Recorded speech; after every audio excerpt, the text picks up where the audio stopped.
Hi there and welcome back to another Brass Hat Diver video. Today we're taking a look at the very rare Schrader Type E pump.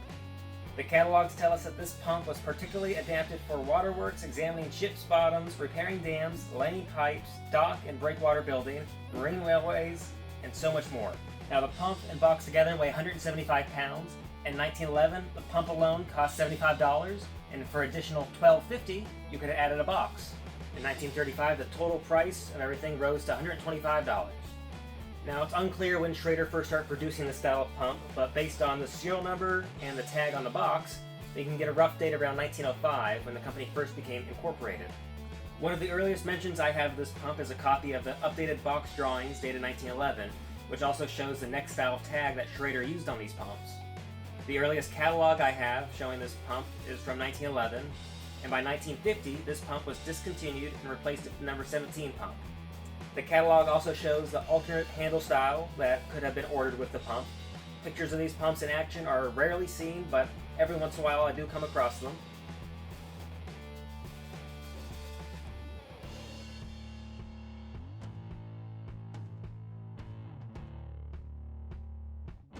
Now, Morse also produced a similar pump known as the number 5 pump, which featured the same basic design but with a few small differences, and they are just as uncommon as the Schrader version here. Now, as cool as this pump is, it was not popular at all. After taking it apart and rebuilding it, here are my thoughts. First, I think this is one of the most unique and visually striking pumps out there. Then we have the box, which is neat. It's easily removable and contains a till on the inside. With the box, the pump can be easily transported and is well protected.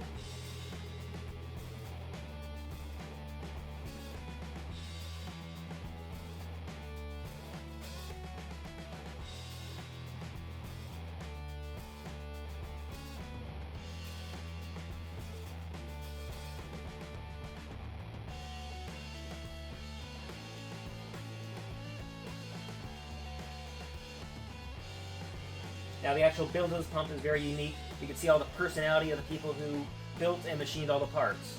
Now, cleaning these air channels was a bit of a pain since there's no reservoir or drain to catch all the gunk. It all ended up in the channels itself. Now, this is considered a shallow water pump, good to only about 30 feet, which is about the same capacity as the Miller-Dunn wobble pumps, which weigh about 30 pounds, and they're a lot simpler and easier to use. Finally, it was a big decision for us whether to completely restore this pump or not. But after much deliberation, here she is.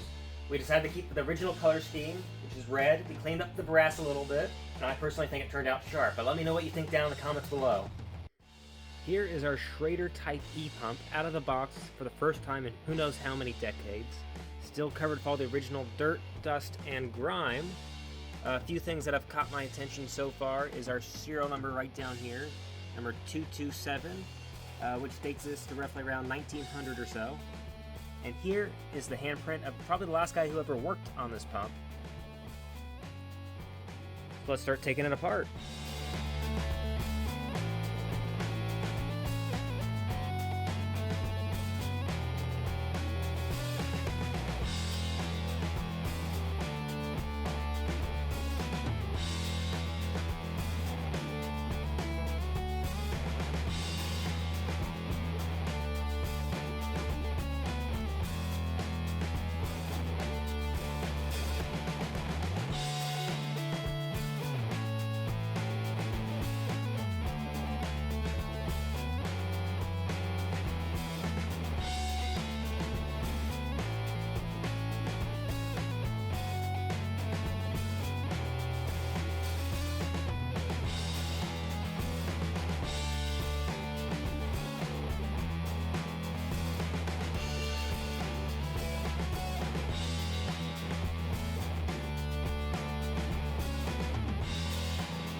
Okay, here's the pump all apart.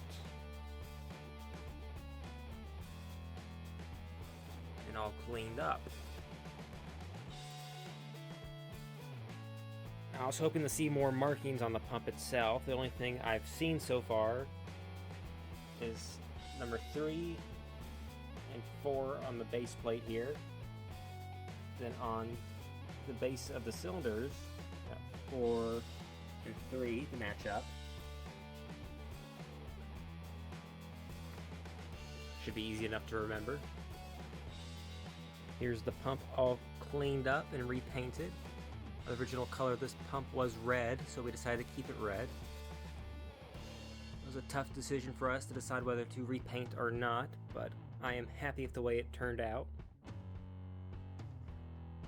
So let's start putting it together.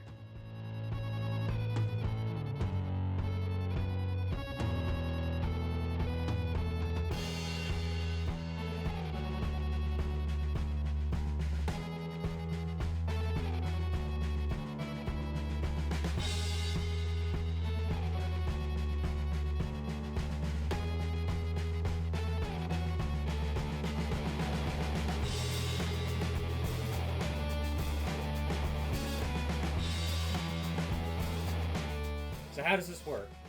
The cylinder sits right over here, and when the piston is pulled upward, air enters through the bottom, which will open this valve right here. And when the piston is pushed downwards, it'll close that valve, send the air down this little tube here, and open this valve right here, which will send the air down this tube and out to the diver.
Okay, I just finished tightening the bolts on the bottom, which is a real pain in the butt because of the placement in there and how little space you have.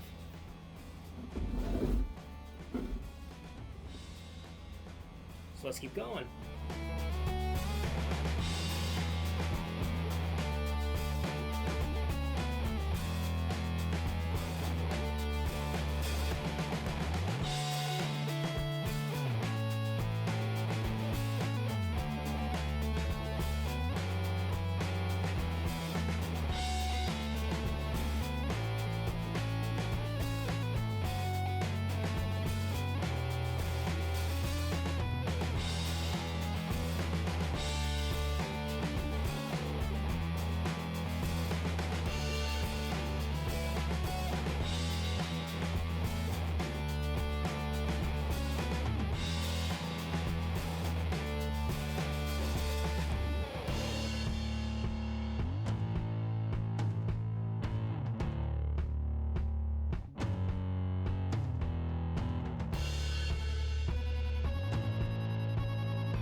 Thanks for watching another Brass Hat Diver video. We'll see you next time with another piece of dive history.